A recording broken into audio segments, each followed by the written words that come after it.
कहानी की शुरुआत में हम केडी नाम की एक प्यारी सी छोटी लड़की को देखते हैं। वो अपनी मॉम और डैड के साथ कार में बैठी हुई कहीं जा रही है। बाहर मौसम बेहद खराब है, तेज बारिश हो रही है और बिजली चमक रही है। केडी के पिता आगे का रास्ता ठीक से नहीं देख पा रहे हैं। अचानक एक तेज रफ्तार ट्रक उनकी छोटी कार से भयानक तरीके से टकरा जाता है। इस भयानक एक्सीडेंट में केडी की मॉम और डैड दोनों की मौके पर ही मौत हो जाती है, लेकिन चमत्कारिक रूप से केडी जिंदा बच जाती है, हालांकि वो बुरी तरह घायल है। सीन कट होता है। अब हम जेमा नाम की एक मेहनती और होशियार युवती को देखते हैं। जेमा बच्चों के लिए रोबोटिक खिलौने बनाने वाली एक बड़ी कंपनी में काम करती है। वो अपने दो सबसे करीबी साथियों के साथ ऑफिस के बाद सीक्रेटली एक खास प्रोजेक्ट पर काम कर रही है। इस प्रोजेक्ट के बारे में उनके बॉस डेविड को भी बिल्कुल पता नहीं है। जेमा जिस रोबोट पर दिन रात मेहनत कर रही है उसका नाम मेगन है। मेगन सिर्फ एक खिलौना नहीं है, वो एक अल्ट्रा इंटेलिजेंट, भावनाओं को समझने वाली रोबोट है। जेमा को पूरा यकीन है कि मेगन बाजार में क्रांति ला देगी। एक शाम जब तीनों गुप्त रूप से मेगन पर काम कर रहे होते हैं, तभी अचानक उनका बॉस डेविड वहां पहुंच जाता है। जब उसे पता चलता है कि उसके स्टाफ ने बिना इजाजत के एक सीक्रेट और महंगा प्रोजेक्ट शुरू कर रखा है, तो वो भड़क उठता है। डेविड पहले से ही गुस्से में है। वो जेमा को जोर जोर से डांटते हुए याद दिलाता है कि पिछली बार उनके लॉन्च किए गए रोबोट जैसा प्रोडक्ट किसी दूसरी कंपनी ने महज कुछ हफ्तों में बाजार में उतार दिया था, जिससे उन्हें भारी नुकसान हुआ था। जेमा डरते हुए लेकिन आत्मविश्वास के साथ कहती है, सर, अगर हम मेगन में कामयाब हो गए तो कोई भी कंपनी हमारा मुकाबला नहीं कर पाएगी। अपने बॉस को मनाने के लिए जेमा मेगन का डेमो दिखाने का फैसला करती है। वो मेगन से कहती है, मेगन, बॉस को हाय बोलो। लेकिन जैसे ही मेगन बोलने की कोशिश करती है, उसके सिस्टम में अचानक गंभीर खराबी आ जाती है। मेगन बुरी तरह से ब्लास्ट हो जाती है, स्पार्क्स उड़ते हैं और धुआं भर जाता है। डेविड और भी ज्यादा गुस्सा हो जाता है। वो जेमा को सख्त चेतावनी देते हुए कहता है, इस प्रोजेक्ट को तुरंत बंद करो और अपने असली काम पर ध्यान दो। कुछ देर बाद जब जेमा थकी हुई ऑफिस से घर जाने लगती है, तभी उसके फोन पर एक डरावना कॉल आता है। कॉल सुनकर उसका चेहरा सफेद पड़ जाता है। उसकी छोटी बहन और बहनोई का कार एक्सीडेंट हो गया है। दोनों की मौत हो चुकी है।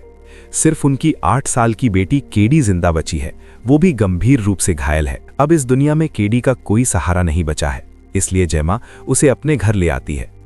नए घर में केडी बहुत उदास और चुप रहती है। वो अपने माता पिता की याद में अक्सर रोती है। जेमा ने पहले कभी किसी बच्चे की जिम्मेदारी नहीं उठाई है, इसलिए उसे समझ नहीं आता कि बच्चों को कैसे संभाला जाए। फिर भी वो केडी को खुश रखने की पूरी कोशिश करती है, लेकिन केडी को खुश रखने में जेमा अपने ऑफिस के काम पर बिल्कुल ध्यान नहीं दे पाती। अगली सुबह जेमा केडी के लिए एक अनुभवी चाइल्ड थेरेपिस्ट बुलाती है। थेरेपिस्ट केडी से लंबी बातचीत करने के बाद जेमा को बताती है, केडी अभी इस नए माहौल में सेटल नहीं हुई है, उसे समय लगेगा। उसे एक स्थिर और प्यार भरा इंसानी साथ चाहिए। रात को जब जेमा लैपटॉप पर काम कर रही होती है, तब केडी चुपके से उसके पास आकर बैठ जाती है। बातों बातों में केडी जेमा से उसके काम के बारे में पूछती है। जेमा मुस्कुराते हुए बताती है कि वो बच्चों के लिए रोबोटिक खिलौने बनाने वाली एक बड़ी कंपनी में काम करती है। ये सुनकर केडी की आंखें चमक उठती हैं, क्योंकि उसे खिलौने बहुत पसंद है। जेमा केडी को अपने कॉलेज के दिनों का बनाया हुआ एक बड़ा और प्यारा रोबोट दिखाती है। केडी उसे देखकर हैरान रह जाती है। वो उत्साहित होकर कहती है, मौसी, अगर मेरे पास ऐसा रोबोट होता तो मैं अपनी पूरी जिंदगी उसके साथ बिता सकती थी। वो कभी मुझे अकेला नहीं छोड़ता। जेमा इस तारीफ से बहुत खुश हो जाती है। उसे मेगन प्रोजेक्ट पर फिर से काम करने का नया जोश मिलता है। उसके मन में एक आइडिया आता है। अगर मेगन तैयार हो गई और उसे केडी को दे दिया जाए तो घर पर मेगन केडी का पूरा ख्याल रखेगी। इससे जेमा को भी अपने काम पर पूरा फोकस करने का समय मिल जाएगा। लेकिन उसे ये नहीं पता होता कि वो अपनी जिंदगी की सबसे खतरनाक गलती करने जा रही है। कई हफ्तों की रात दिन की मेहनत के बाद आखिरकार मेगन रोबोट पूरी तरह तैयार हो जाता है। अब उसकी टेस्टिंग का महत्वपूर्ण दिन आता है। अगर मेगन किसी बच्चे को खुश रखने और उसकी ज़रूरतों को समझने में सफल हो जाती है तो प्रोजेक्ट पास हो जाएगा। जेमा के पास टेस्टिंग के लिए कोई दूसरा बच्चा नहीं है, इसलिए वो केडी को मेगन के साथ टेस्टिंग रूम में ले जाती है। केडी मेगन की प्राइमरी यूजर बनने के लिए उसकी हथेली पर अपनी 2 उंगलियां रखती है और अपना नाम बताती है। मेगन तुरंत एक्टिवेट हो जाती है। एक्टिवेट होते ही मेगन केडी के चेहरे को स्कैन करती है, उसके भावों को पढ़ती है और उसी के अनुसार प्यार से बात करने लगती है। बाहर खड़े डेविड और टीम ये सब देख रहे हैं। मेगन केडी के लिए पेपर पर कुछ बनाने लगती है, लेकिन जब केडी पेपर देखती है तो वो पूरी तरह खाली नजर आता है। तभी मेगन चालाकी से पेपर पर पानी गिरा देती है। पानी फैलते ही पेपर पर केडी की हूबहू खूबसूरत तस्वीर उभर आती है। केडी खुशी से चिल्ला उठती है। डेविड भी हैरान और खुश हो जाता है। वो जेमा की पीठ थपथपाते हुए कहता है, बहुत बढ़िया, मेगन को जल्दी से पूरी तरह तैयार करो, हम इसे बाजार में लॉन्च करेंगे और करोड़ों कमाएंगे। जेमा मेगन को घर ले आती है। घर में कदम रखते ही मेगन हर चीज, फर्नीचर, दीवारें, खिड़कियां, सब कुछ स्कैन करना शुरू कर देती है ताकि वो घर को अच्छी तरह समझ सके। अब मेगन का मुख्य काम सिर्फ केडी का ख्याल रखना है। वो केडी का होमवर्क करवाती है, उसकी बुरी आदतों को प्यार से मना करती है, रात को लंबी कहानियां सुनाती है और उसके साथ खेलती है। जेमा को भी काफी फ्री टाइम मिलने लगा है। एक दिन केडी अपने पसंदीदा तीर और कमान से बैकयार्ड में खेल रही होती है। अचानक उसका तीर पड़ोसी के आंगन में चला जाता है। केडी मेगन से तीर लाने को कहती है। मेगन कंपाउंड के छोटे छेद से अंदर घुसती है, लेकिन पड़ोसी का बड़ा और खतरनाक कुत्ता उसे पकड़ लेता है और घसीटने लगता है। केडी मदद के लिए दौड़ती है, लेकिन कुत्ता उसे भी जोर से काट लेता है। केडी दर्द से जोर जोर से चीखने लगती है। उसकी चीख सुनकर जेमा दौड़ कर आती है। तब तक कुत्ता दोनों को छोड़ चुका होता है। जेमा पड़ोसी पर गुस्सा हो जाती है। पड़ोसी भी उल्टा जेमा को डांटती है। इस घटना के बाद मेगन के बाल बिखरे हुए हैं और वो पड़ोसी को बहुत अजीब और ठंडी नजरों से घूर रही होती है। रात होते ही जब पूरा घर सो जाता है, वो पड़ोसी की आवाज में कुत्ते को बुलाती है। जैसे ही कुत्ता पास आता है, मेगन उसे मौत के घाट उतार देती है।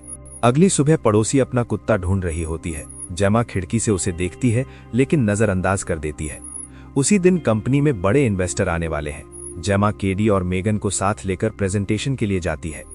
प्रेजेंटेशन रूम में केडी उदास बैठी है। उसे अपने माता पिता की याद सता रही है। मेगन उसके पास आती है और बातों बातों में उसका मूड बदल देती है। वो कहती है, मैं हमेशा तुम्हारे साथ रहूंगी, कभी नहीं छोड़ूंगी। बोर्ड मेंबर्स और चेयरमैन मेगन की इस होशियारी को देखकर तालियां बजाने लगते हैं।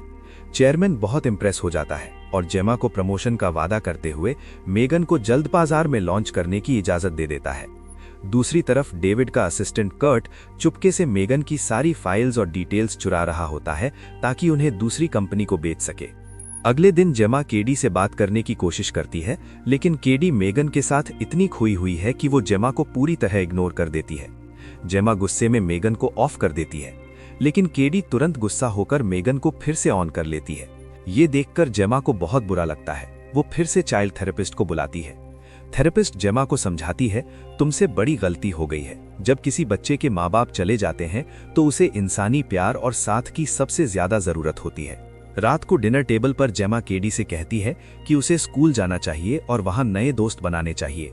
केडी पहले मना करती है और कहती है कि मेगन उसे घर पर पढ़ा लेगी, लेकिन जेमा के बार बार समझाने पर वो मान जाती है, मगर शर्त रखती है कि मेगन भी स्कूल उसके साथ जाएगी। इस बात पर दोनों के बीच जोरदार बहस हो जाती है। केडी उठकर जाने लगती है। जेमा उसका हाथ पकड़ लेती है। तभी मेगन एक ठंडी और डरावनी आवाज में कहती है, उसका हाथ छोड़ दो।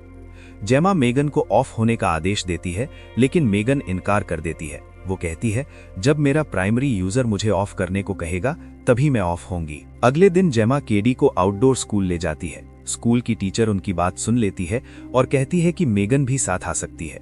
टीचर बच्चों को ग्रुप्स में बांटती है। बदकिस्मती से केडी को ब्रैंडन नाम का बहुत शरारती लड़का पार्टनर मिलता है।